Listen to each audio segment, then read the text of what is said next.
Santa's on his way. Merry Christmas, happy holidays, ladies and gentlemen. Hope that you had a great day in your fantasy football leagues. Just want to go through, recap everything that happened.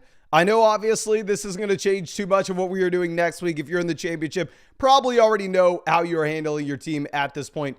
I will update y'all with my teams, that is. Now, I know you don't really care, but over there on Underdog, we all know we are absolutely crushing it. Right now, we are advancing in the Mastiff. We are advancing in the Rottweiler. We are advancing in the Chow Chow. So it looks like we'll be in the final round of 3 separate season-long Underdog Fantasy tournaments this year. I urge you to find someone who has better results. I would say that you can find someone better results. Find someone else that's in 3 tournaments in that final round.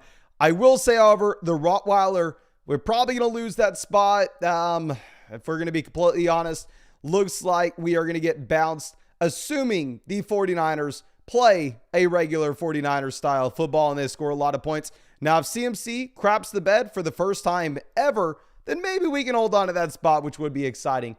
But let's go ahead and let's pull up these teams. And as we do, let me remind you, if you want to get in an underdog draft with us, we will be doing NFL playoff drafts. Or if you want to go check out any of the underdog pick'ems, Underdog's having some crazy specials with Christmas around the corner. They have LeBron more than less than half a total point for Monday, Christmas night against Boston. And on top of that, ladies and gentlemen, you also have a Brock Purdy special pick'em, more than less than half a total yard against the Ravens tomorrow night. That's if you use promo code FLOCK on Underdog. Promo code FLOCK will get you a 100% deposit match, plus those special pick'ems and our dynasty rankings. But let's go over to the Browns game. First off, obviously the entire storyline's around Joe Flacco. And dear God, Flacco looks great from a fantasy perspective. He's giving us all the production we could ever want. Consistently 300 passing yards. Consistently multiple passing touchdowns. Now, the interceptions are there. Flacco looks great. Amari, 15 targets, 265 receiving yards, and 2 receiving touchdowns. I really hope you started Amari here. I mean, obviously, if you did, you won your matchup. If your opponent did, you lost, and I am very sorry about that. David Njoku continues to dominate with 9 targets as well. Jerome Ford continues to split the backfield. So not too much has changed. You're still starting Amari. You're still starting David Njoku. But Flacco looks like he's good enough where now Amari Cooper is winning fantasy football championships this late in the year. Now, going over to the other side of the ball. Don't want to be taken away too much. I mean, you still have Devin Singletary as the lead back. I understand that a lot of these guys in this offense disappoint, but you had no CJ Stroud, right? So, I mean, with this being a complete debacle, it's hard to take too much away. Kind of got lucky if we played Nico Collins with the receiving touchdown. CJ Stroud comes back next week. I think you can look at those Texans offensive players again. Now, the Commanders look unbelievably bad with Sam Howell in there. Sam Howell, 22 pass attempts, 6 completions. 6 completions to 2 interceptions, 56 passing yards. Chris Rodriguez comes away with multiple touchdowns. No, I'm not excited about Chris Rodriguez. No, you should not pick him up off the waiver wire and play him in your fantasy football championship. Brian Robinson will probably be back. They continue to spread the ball around to all the wide receivers here. Obviously, it was a very tough matchup going up against the Jets. Not really excited about anybody in that offense. Going over to the Jets, we ranked Breece Hall and Garrett Wilson as must-start options. Just looking at the beautiful matchup that you had and the fact that Las Vegas, for the first time all season, had the Jets with an implied team total over 20 outside of the Rodgers game. So, yeah, projections were there on the Jets offense. Breece Hall gets there with a blow-up game. And he is why right now we are advancing in the Mastiff. We had Breece Hall on that team. I believe we had Breece Hall on our Chow Chow team as well that is advancing. So yeah, Breece Hall definitely getting there for us with a couple of these squads. Now, going over to Seattle, you're looking at an offense that is funneled through Kenneth Walker. Walker has 16 carries, really dominates this backfield here. I'd feel very comfortable starting Kenneth Walker going forward, even if the fantasy production wasn't necessarily there. You have Tyler Lockett with 11 targets, JSN with 7, DK Metcalf at 6. Metcalf still comes away with all the points in this offense, but they're still spreading the ball around between these 3 receivers. I don't necessarily think any of these guys will be must-start options. Now, on the Titans side, I saw a stat on Twitter. I don't know if this is true. I mean, it would be Very funny. If it is, please let me know in the live chat. But looks like Derrick Henry now has more passing touchdowns than he has receiving touchdowns through his NFL career, which is hilarious. But Henry does have 19 carries, 88 rushing yards. Very safe stat line. Has, only one target out of the backfield, so you're not super excited about him in a full PPR format. Tannehill comes in, doesn't look great. Hopkins doesn't do much. Really, nobody here is startable outside of Henry, and we know Henry's going to be very hot and cold. Now, going over to the Colts, I ranked Jonathan Taylor as like a top 5 RB this week. I thought JT was going to come out here and crush it. He had the workload. The issue is just they were never in the lead. They were trailing the entire game. So Jonathan Taylor kind of gets lucky there with the rushing touchdown, so he somewhat saves us. But it looks like with no Michael Pittman, this offense just collapses. Most likely we will have Michael Pittman Jr. good to go next week, however. Now, going over to the Falcons, very interesting in that we have Bijan Robinson totaling over 100 yards, but still splitting the backfield where you see 12 carries for Bijan, 9 for Tyler Algier, 7 for Cordell Patterson. So I'll reiterate, Bijan is a talented enough player where despite the usage that Arthur Smith is using, I don't even know how to phrase that. You're still going to be starting Bijan Robinson. Just obviously can't have the same expectations we did way back at the beginning of the season. Kyle Pitts gets there, but he only had 4 targets. So, helps some of our best ball teams if you still had Kyle Pitts. But I don't know. Am I excited to start this guy going forward? No, Johnny Smith had 6 targets. Now, going over to the Packers, Jordan Love had no Jaden Reed. He had no Christian Watson. He says, well, I don't really care. We're going to get there anyway. You have both a touchdown for Romeo Doubs and Wicks. Now, my preferred guy between the two was Doubs coming into the game. Doubs does go out there and have the majority of the targets. He leads the team in receiving as well.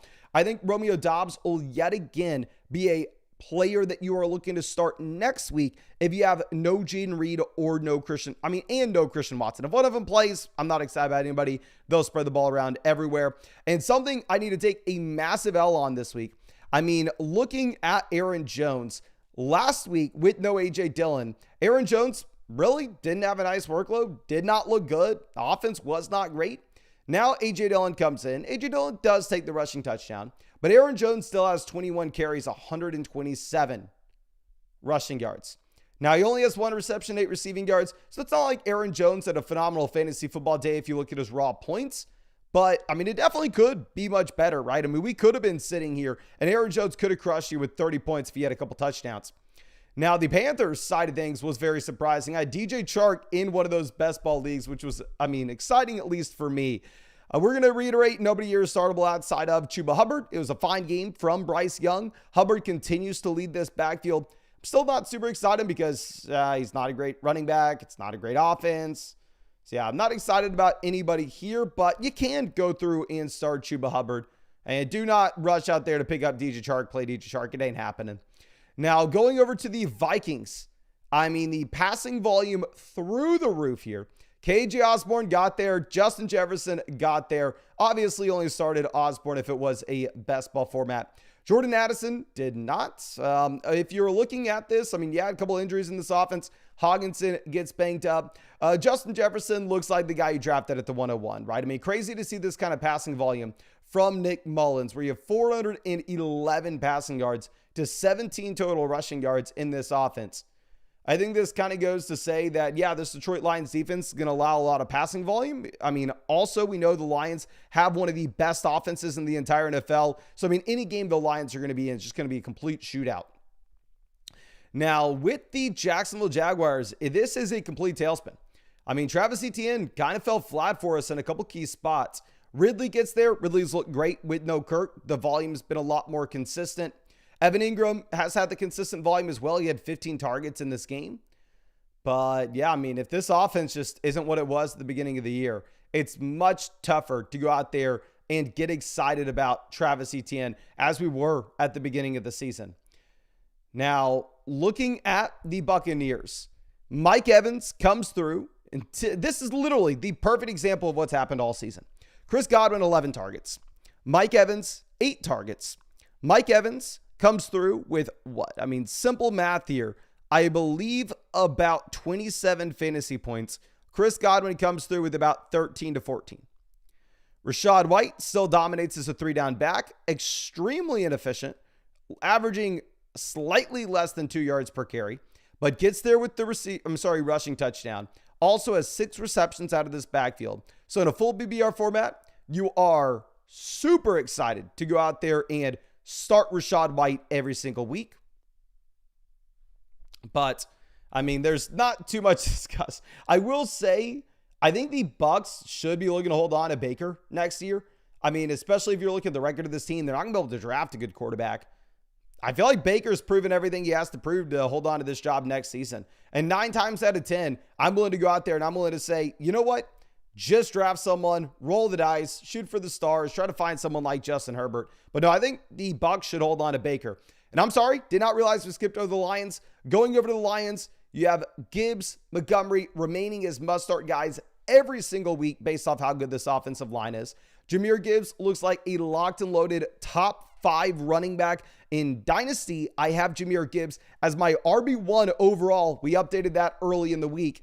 And yeah, looks phenomenal. Amon-Ra St. Brown looks great. I understand Sam Laporta doesn't do much. I don't know. I just want to start everybody here in Detroit that we can, just given how good this offense is, particularly how good this offensive line is as well. Now, going over to the Cardinals-Bears game, looking at this Cardinals offense, I mean, James Conner does go out and get used as a 3-down back. Y'all know we talked about James Conner being that buy low candidate. I mean, 6 weeks. I don't even know how long ago at this point. The last week we had a buy low video just because you were looking at him historically saying, okay, he's going to catch the ball. His offense is going to be a little bit better. And yeah, he gets there with the touchdown. He has 5 receptions as well, leads the team in receiving, which is very exciting. You have Trey McBride falling back down to earth. I mean, maybe this goes back to being that lesson that we don't want to go through and start Trey McBride if we can help it, but I don't know. I'm sorry, not start Trey McBride. You want to start McBride at tight end. We don't want to start a tight end at the flex. I apologize, but I did get suckered into playing McBride in some flex spots this week. Now, going over to the Bears, I ranked Justin Fields as a top 5 quarterback. They had an implied team total of like 24 points. Vegas was telling us it's going to be a great matchup. Fields does have almost 100 rushing yards and the rushing touchdown. Now, from a passing perspective, there's still no passing volume in this offense. 170 passing yards and the passing touchdown. You had the Moore injury. I mean, Cole Kmet gets there for a best ball team, but nothing changes. If DJ Moore's healthy, you start Moore. You start Fields, depending on matchup, especially in a 4-point passing touchdown format. And if Deonta Foreman is out, we now know the guy is Khalil Herbert, not Roschon Johnson. This morning, I was more excited about Roschon than Herbert, and that was a clear L on my part. Now, going over to the Cowboys, this was the game I really needed. So, like I said, currently, it looks like I am advancing in the Rottweiler, but I'm most likely going to get bounced. It sucks. Assuming the 49ers are the typical 49ers. Like, even if CMC just goes out there, I believe he only scored like 15 points on bounce. But, yes, could have really helped me if we had another big CeeDee Lamb play. Lamb dominates at the beginning. I'm screaming at the TV for the second half for CeeDee Lamb to do something here. I mean, a fine day at the end. I obviously can't complain when the man has 118 receiving yards, receiving touchdown, 6 receptions. I just am selfish and would have liked a little bit more. Tony Pollard continues to see everything in this backfield, continues to be very underwhelming and can't get in the end zone. But I'm still going to start Lamb, still going to start Pollard, still going to start Dak every single week. Ferguson did have 8 targets, so I think you start Ferguson as well. Going over to Miami, clearly Tyreek did not look fully healthy, at least at the beginning of the game, started really slow. Jalen Waddle gets banged up as well. But when healthy, you still start Tyreek, you still start Waddle, you still start Mostert. And it is concerning that HN had 7 carries in comparison to Jet Wilson at 5. Thought HN had a high ceiling this week. I was more excited about playing HN this week than I was the week before. But yeah, I don't know. I mean, looks like this is a running back that dominated with efficiency off a very small sample. Probably shouldn't have bought in for him just being 100% someone that you need to start every single week regardless.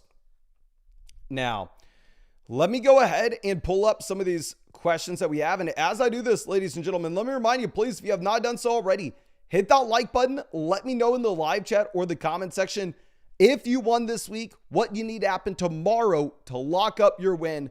Like I said, my updates, the Mastiff, I will be advancing the last round no matter what. The Chow Chow, I believe I'll be advancing to the championship round no matter what.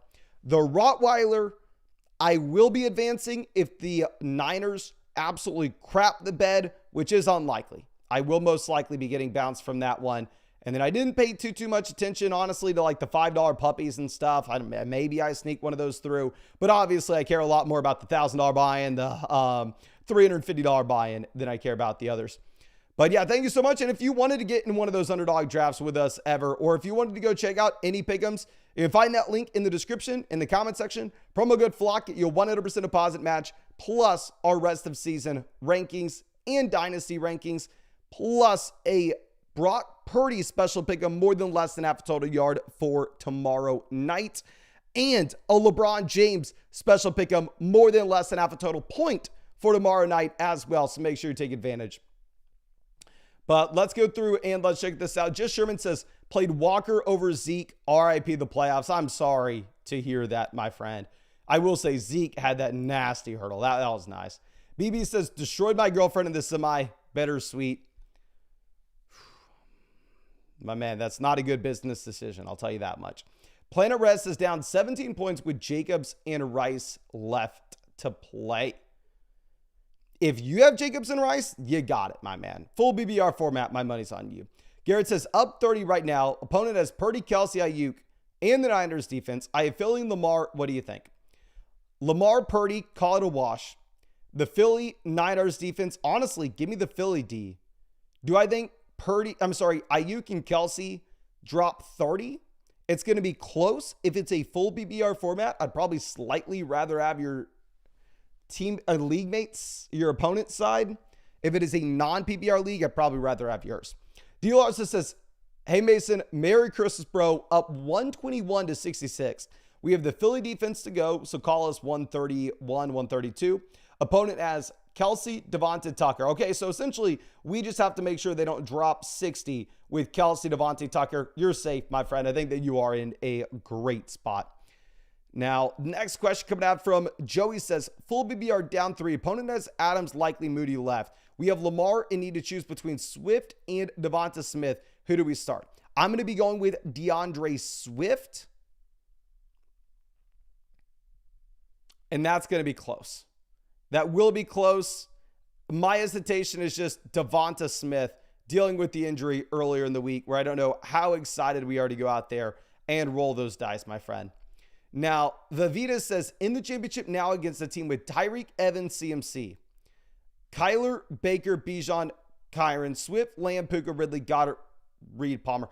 If you're asking me to submit your starting lineup, my friend, it's way too late, okay? I hope you played Kyler. I mean, I would have played Kyler over Baker. I would have gone Bijan, Kyron, Lamb, Puka, flex Swift. But obviously, it's too late. I mean, hopefully you flexed Ridley. I would have flexed Swift. It's a good thing you didn't ask me this question yesterday. But I think that's all I have for y'all, ladies and gentlemen. Thank you so much for hanging out with us. I really hope that you have a great Christmas. Hope you have happy holidays. Be able to spend it with your family. Be able to spend it with your friends. David says, in the finals of both my leagues, thanks to you, bro, my highest payout team is Lamar, CMC, Connor, Olave, Jefferson, Laporta. Hell yes. That is phenomenal. I have CMC, Jefferson stacked up. Nathan says, one thanks to Amari and Brees and still have Hurts. Let's go. If you have Amari and Brees, GG to your league mate. But thank you again, ladies and gentlemen. I really do appreciate you. Really wishing you the best of luck for tomorrow. Hope you have a phenomenal day as well.